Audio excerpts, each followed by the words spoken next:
আমাদের প্রত্যেকের আলমারিতেই কিন্তু খুঁজলে এমন কিছু কিছু শাড়ি পাওয়া যাবে যেগুলো একটু ছিঁড়ে ফেটে গেছে বা হয়তো একটু রং উঠে গেছে বা একটু ওল্ড ফ্যাশন।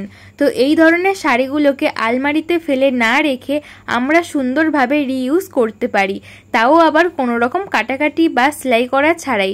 নমস্কার বন্ধুরা, আমার আরও একটি নতুন ভিডিওতে তোমাদের সবাইকে স্বাগত জানাই। আজকের ভিডিও তোমাদের সবার খুব কাজে আসবে। আজকের প্রথম টিপসে চলে এলাম। আমরা প্রত্যেকেই আলমারিতে জামা কাপড় এইরকম গুছিয়ে রাখি। তো অনেক সময় দেখা যায় এই বর্ষাকালে এই রকম জামা কাপড় থেকে বাজে গন্ধ ছাড়তে থাকে। আমাদের দরকার যে বছরে একটা দিন অন্তত জামা কাপড়গুলোকে বের করে প্রত্যেকটা জামা কাপড় রোদ খাওয়ানো। তো এই রকম করলে কিন্তু অনেকটা সময় সাপেক্ষের ব্যাপার থাকে, কারণ আবার বের করে রোদ খাওয়ানো আবার গুছিয়ে রাখা অনেকটাই সময়ের প্রয়োজন। তো আমরা কিন্তু এত কিছু না করে একটা ছোট টিপস ফলো করতেই পারি। তার জন্য লাগবে চাল। এখানে আমি বেশ কিছুটা চাল নিয়েছি। তোমরা যদি এইভাবে করো দেখবে যে বাজে দুর্গন্ধ ছড়ায় ওটা কিন্তু চলে যাবে। একটা কৌটোর মধ্যে আমি কিছুটা পরিমাণ চাল নিয়েছি। আমরা রেগুলার রান্না করি যে চাল, ওই চাল নিয়েছি। এখানে কিছুটা আমি ফাঁকা রেখেছি কৌটোর মুখের দিকের অংশে। এরপরে এর মধ্যে দিয়ে দেবো আর একটি জিনিস, সেটি হলো লবঙ্গ। চালের মধ্যে বেশ কয়েকটা লবঙ্গ দিয়েছি, 5 থেকে 6টা। এরপরে এই কৌটোর মুখটা আটকে দেবো, তবে কৌটোর মুখ দিয়ে আটকাবো না, আটকাবো কাপড় দিয়ে। এখানে সুতির একটা কাপড় নিয়েছি। এই কাপড়টা কিন্তু অলরেডি আমার ফুটো ফুটো করা আছে, তো ডিজাইন করা। তো এটাকে আমি 4 ভাঁজ করে নিচ্ছি, যেহেতু কাপড়টা অনেকটা বড়। এরপরে 4 ভাঁজ করে আমি এই কৌটোর মুখের মধ্যে দিয়ে রাবার ব্যান্ড দিয়ে ভালো করে আটকে দিচ্ছি। এরপরে একটা ছুরি নেব, ছুরির সাহায্যে আরেকটু ফুটো ফুটো করে দেব। এইরকম ছিদ্র করে দিলে কি হবে, যে বাজে দুর্গন্ধ জামা কাপড় থেকে বের হয় চাল সব অ্যাবজর্ব করে নেবে। আর লবঙ্গ যেহেতু দিয়েছি সেই কারণে কিন্তু লবঙ্গের একটা সুন্দর গন্ধ আলমারির মধ্যে হয়ে যাবে। তো দেখো এইভাবে কিন্তু ছিদ্র করে নিয়েছি। যেহেতু ছিদ্র করা আছে আমি একটু আরো ভালো করে ছিদ্র করে নিলাম। এটাকে এবারে আলমারিতে রেখে, আলমারিতে যেখানে জামা কাপড় আছে সেইখানে কিন্তু এইভাবে কৌটোটাকে রেখে দেবো। এটাকে 10 থেকে 15 দিন রাখতে হবে। 10 থেকে 15 দিন রাখার পরে কিন্তু এটাকে বের করে নেব। 10 থেকে 15 দিন রাখলেই কিন্তু লবঙ্গ সুন্দর সেন্ট একটা জামা কাপড়ে চলে আসবে আর চাল যত রকমের গন্ধ অ্যাবজর্ব করে নেবে। 10 থেকে 15 দিন পরে আমি এই চালটাকে বের করে আমরা রান্না করে খেতে পারবো। লবঙ্গটাকেও ব্যবহার করতে পারবো, কোনো রকম খারাপ হবে না। তো এই ছোট্ট টিপসটি কেমন লাগলো কমেন্ট করে জানিও। বর্ষাকালে একটা অনেক বড় সমস্যা, মশলা থেকে শুরু করে বেসন সমস্ত কিছুই কিন্তু কিছুদিন যাওয়ার পরে দেখা যায় ফাঙ্গাস লেগে যায় আর ডালা ডালা হয়ে যায়, নষ্ট হয়ে যায়। তো কিভাবে আমরা রাখলে একদমই নষ্ট হবে না আর সমস্ত জিনিসপত্র ঠিক থাকবে তার একটা ছোট্ট টিপস শেয়ার করব।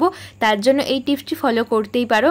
এখানে নিয়েছি মশলা। এই ধনে গুঁড়োটা অনেকদিন আগেই করেছি, কিছুদিন আগে। দেখা যাচ্ছে ডেলা ডেলার নিচে জমে যাচ্ছে। আর এই যে বেসনগুলো দেখা যাচ্ছে এইরকম ডেলা ডেলা হয়ে যাচ্ছে, ফাঙ্গাস লেগে যাচ্ছে।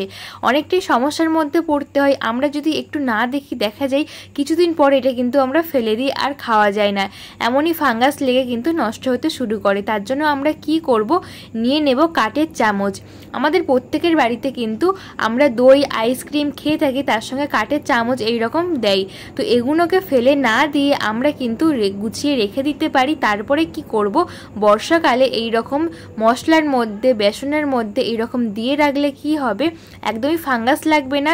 সমস্ত রকমের জলীয় ভাবটা এই কাঠের চামচ অ্যাবজর্ব করে নেবে আর সমস্ত কিছু কিন্তু ভালো থাকবে, মশলা থেকে শুরু করে বেসন।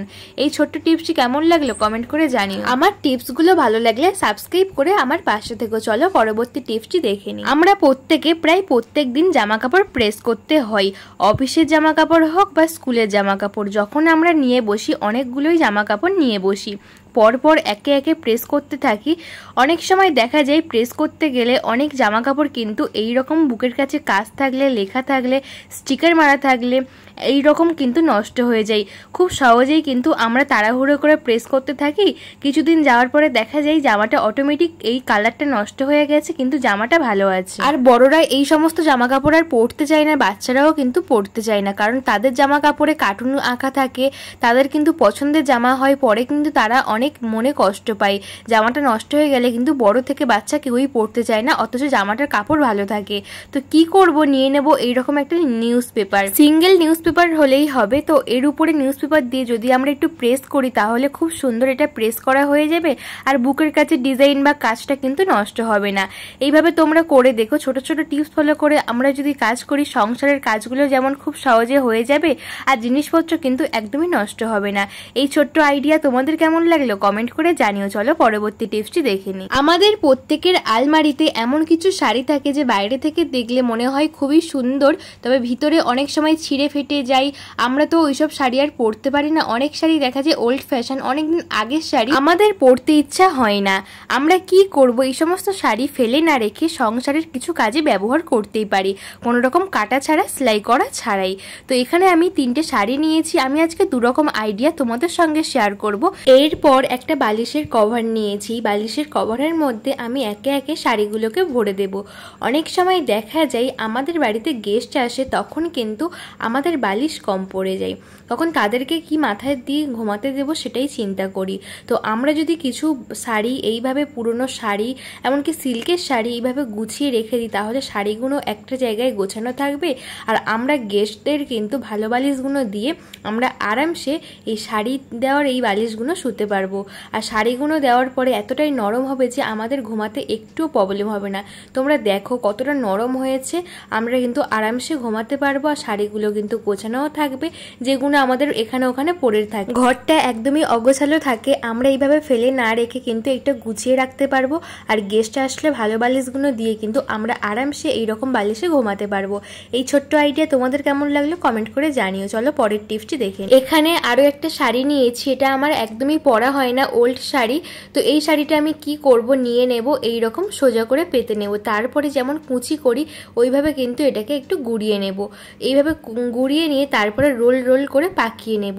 এটা কিন্তু খুব সুন্দর একটা জিনিস, সবারই কাজে আসবে। তো পুরো শাড়িটাকে আমি রোল করে পাকিয়ে নিচ্ছি গোল করে, এইভাবে পাকিয়ে নেব। এইভাবে তোমরা করে দেখবে তোমাদের অনেক কাজ ইজি হয়ে যাবে। আর সংসারের এই যে পরে থাকা শাড়িগুলো আলমারির মধ্যে জমা হয়, অনেক ভালো শাড়ি আমরা রাখতে পারি না, আলমারিটাও ফাঁকা হবে, আশেপাশে কিন্তু ছড়ানো থাকবে না।